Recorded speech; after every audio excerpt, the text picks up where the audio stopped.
Transporters, और वो भी कराची के ट्रांसपोर्टर्स, सोए हुए, लावारिस, तबाहाल, शहर नापुरसान हाल कराची के ट्रांसपोर्टर्स बिलाखिर बिफर गए हैं। आखिरी इत्तलात आने तक वो बिखरे हुए ही थे। अब अगर हुकूमत उनको बिखरा दे तो मैं कह नहीं सकता। ट्रांसपोर्टर्स ने कल से कराची में पब्लिक ट्रांसपोर्ट सड़कों पर लाने का ऐलान कर दिया। इरशाद बुखारी साहब, सदर कराची ट्रांसपोर्ट इत्तेहाद का कहना था कि हम सीट बाय सीट गाड़ियां चलाएंगे। यह बात काबिल कबूल है, लेकिन आगे जो उन्होंने कहा उस पर इंसान सिर्फ हंस सकता है। कहने लगे कि ड्राइवर्स कंडक्टर्स मास्क और दस्ताने पहनेंगे। वो ड्राइवर्स और कंडक्टर्स जिनके पास ड्राइविंग लाइसेंस नहीं होता, वो दस्ताने पहनने का तकल्लुफ भला क्यों करेंगे?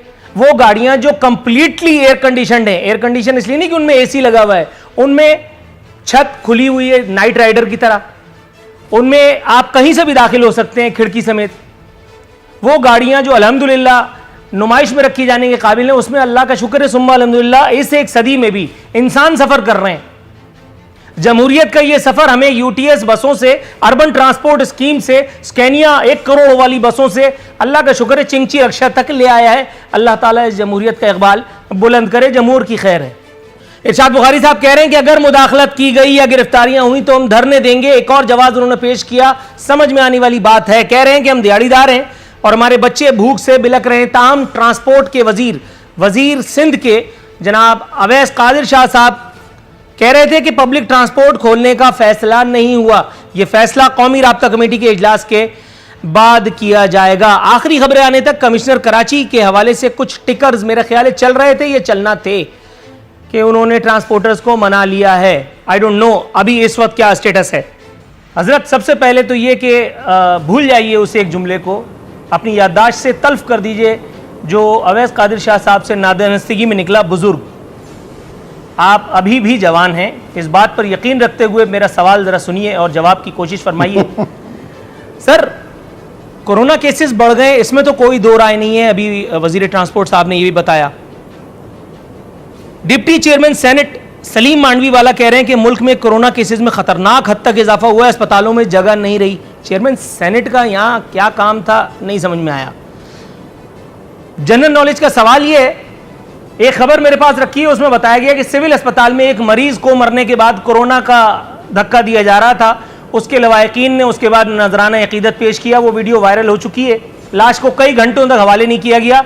जिना अस्पताल में ये एपिसोड हो चुकी है। कराची के किसी अस्पताल में आप चले जाइए, किसी अस्पताल में कराची के इस वक्त आप चले जाइए, अव्वल तो आपको दाखिला ही नहीं मिलेगा, क्योंकि हजरत corona sponsored by Bill Gates मामू ये हमारा सब्र आजमा रहे हैं।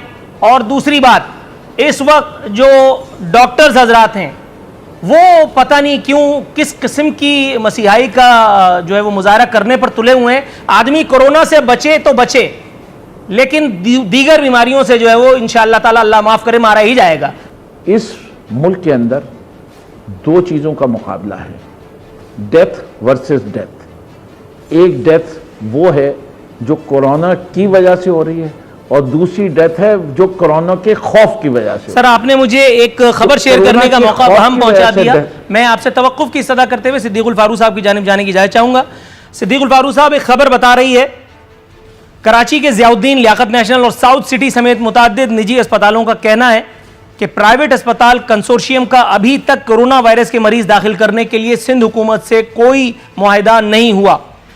वाज़ेह है कि सिंध हुकूमत सरकारी अस्पतालों में जगह न होने के बायस प्राइवेट अस्पतालों में गरीब मरीज दाखिल कराना चाहती है, ताहम इस सिलसिले में अभी तक कोई मुआहिदा नहीं किया जा सका। सर, अगर आप इस खबर पर तबसरा फरमाएं, कुछ रहनुमाई हमारी भी हो जाए।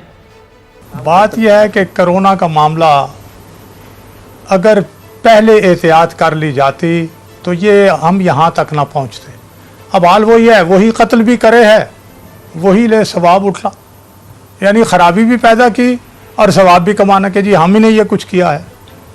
भाई ये सारी सूरत हाल गंभीर से गंभीर तर, और ऊपर से आके जो फ़ैसला आखिर में हुआ कि ईद तक और वग़ैरह वग़ैरह, डॉक्टर्स जो मुतल्लिका लोग हैं, यानी कमाल की बात है कि इंसान का ऑपरेशन करने के लिए किसी माहिर सर्जन की बजाय किसी माहिर कसाई के हवाले कर दें। कि जी तुम ही कर दो, तो वो क्या करेगा? उसने तो हिस्से बखरे टुकड़े करने हैं ना। तो उसका ये नतीजा है जो हम देख रहे हैं। नकवी साहब ने खुद फरमा दिया कि चाइना ने क्या किया, एक शहर लॉकडाउन उन्होंने कर दिया। भाई पाकिस्तान की सरजमीन पे तो कोरोना था ही नहीं मेरी जान। सर आप बिल्कुल ठीक कह रहे हैं, लेकिन इस खबर पर उन्होंने आप अपने से लॉकडाउन गुरेज किया, क्यों फरमा आपने रहे हैं? बॉर्डर खोल दिया, आपने एयरपोर्ट्स खोल दिए। अब नहीं, अब मैं उस पर आ रहा हूं कि अब ये सूरत हाल है कि प्राइवेट, जो मुझे मालूम हुआ है कि वो लाख डेढ़ लाख रुपया और इस तरह से एक दिन के वो चार्जेस ले रहे हैं प्राइवेट अस्पताल। तो मैं ये समझता हूँ कि शायद इस हवाले से सिंध हुकूमत को कानून साजी करनी पड़ेगी और उसमें शमीम नकवी साहब और इनकी पार्टी जो है वो भी उनके साथ ताउन करें, ताकि प्राइवेट अस्पतालों की फीस कम की जाए और वो फिर कोरोना के पेशेंट्स और को इस दौरान में, इस कानून ये साजी करना के दौरान पड़ेगा। जो और अगर लोग नहीं करेंगी गन्ने की अपना मशीन सिंध में हुकूमत पिस तो जाए, कोताही करे। वो अल्लाह मियां की अपनी एफआईआर दाखिल कर दें और उसके बाद ये केस भी इंशाल्लाह दाखिल दफ्तर हो जाए। नहीं, आपने भी मुझे ट्रक की नई वाली बत्ती के पीछे लगा दिया। आपकी ये बात दुरुस्त है, लेकिन ये कानून साजी कल परसों तरसों 2-3 दिन में कर लें। भाई इतना मेरे देखिए सिद्दीकी साहब, ये 10 दिन हो गए हैं कि ईद के नाम पे लोगों को खोल दिया गया है, लोग भी परवाह नहीं कर रहे। तो अभी आपने जो गाड़ियों की जो है बसों की तस्वीर कशी की है, वो बसें क्या हैं? वो तो टांगा रेड़ा हैं। अगर उस तरह ही हैं जिस तरह आपने तस्वीर कशी की है और उस पर सारे लोगों को बिठाएंगे, तो ये सारे मिलजुल के मौत का सौदा और मौत की सौदागरी कर रहे हैं। ये नहीं करनी चाहिए, अकल से काम लें। दुरुस्त है। अवैस कादिर शाह साहब, जनाब मन आपकी तरफ आना चाहता हूं। के हवाले से भी कहा एक जुमला, सर नवाज शरीफ साहब का मैं जवाब दे दूं। नहीं सर, नहीं जवाब दे दूं प्लीज, कि नवाज शरीफ साहब का मैं बाकायदा खुसूसी तौर पर तैयार करदा आपकी खिदमत में एक जबरदस्त सवाल पेश करूंगा, फिर जवाब दीजिएगा तो मजा आएगा। ऐसे कैसे जवाब दे देंगे आप? थोड़ा सा तवक्कुफ की इस्तदा है। अवैस कादिर शाह साहब मुस्कुरा रहे हैं, उनकी तरफ बोला हूं। अवैस साहब, जनाब सर, वजीर ट्रांसपोर्ट बदलते रहे। पहले यहाँ MQM के कुछ लोग मौजूद थे, उसके बाद फिर आप लोग आए, फिर कुछ और लोग आएंगे, लेकिन अल्लाह का बड़ा शुक्र, अल्लाह नजर बद से बचाए हमारे ट्रांसपोर्ट सिस्टम को।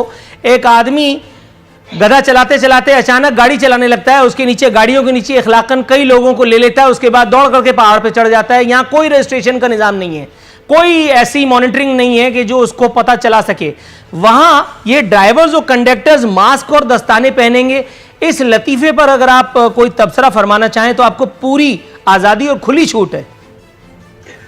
सिद्दीकी साहब, जैसा मैंने पहले कहा कि माशाल्लाह आप बोलते बड़ा अच्छा हैं और मैं बहुत सी चीज़ों का इस वक्त जवाब देना चाहूँगा, लेकिन जाहिर सी बात है प्रोग्राम किसी और हवाले से, और जो टू द पॉइंट आंसर है वो ये है कि ये जब SOPs हम लोग बना रहे थे, ये 1 महीना पहले की बात है, क्योंकि जब हमें NCC में ये कहा गया, अब फिरदौस शमीम नकवी साहब की बात की तरफ भी आऊँगा, तो हमने SOPs तैयार कर ली थी।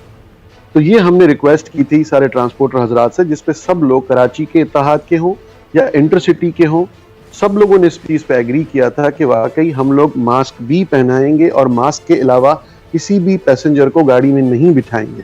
सैनिटाइजेशन की कोशिश भी करेंगे और जितना हो सकेगा सोशल डिस्टेंसिंग का भी ख्याल किया जाएगा। देखिए, अगर आप SOPs भी अमल दरामद की बात करते हैं, अभी इस वक्त सिंध में ट्रांसपोर्ट स्टार्ट नहीं हुई। जो एक तकरीर हुई जिसमें ख्वाहिश का इजहार किया गया और ट्रांसपोर्ट सेक्टर को 3 सूबों में खोला गया, जिसमें ना सिंध को बताया गया ना पूछा गया। हम तो उस मीटिंग के आसरे पर ही बैठे रहे कि अभी हमें कॉल आ रही है, अभी हमें बुलाया जाएगा, कोई फैसला होगा, हमें भी उसमें शरीक किया जाएगा, लेकिन हमें इस काबिल ही नहीं समझा गया कि उसमें शरीक किया जाए।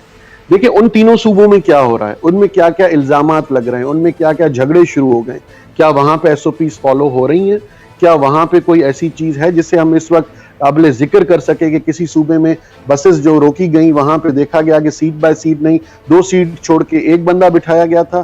ट्रांसपोर्टर इत्तेहाद उन वजीरों के खिलाफ बोल रहे हैं, गवर्नमेंट के खिलाफ बोल रहे हैं, वजीर साहिबान का कोई बयान नहीं आ रहा। देखिए, बगैर सोचे समझे, बगैर किसी अक्लमंदी से अगर आप एक फॉरेन सेक्टर खोल देंगे तो वो कोरोना बम के मुतरादिफ होगा, और वही हो रहा है। हम लोग जिस चीज को कह रहे हैं कि फिरदौस शमीम नकवी साहब अगर हम पे इल्जाम लगा रहे हैं, देखें बातें बहुत आगे तक जाएंगी। अगर हमारा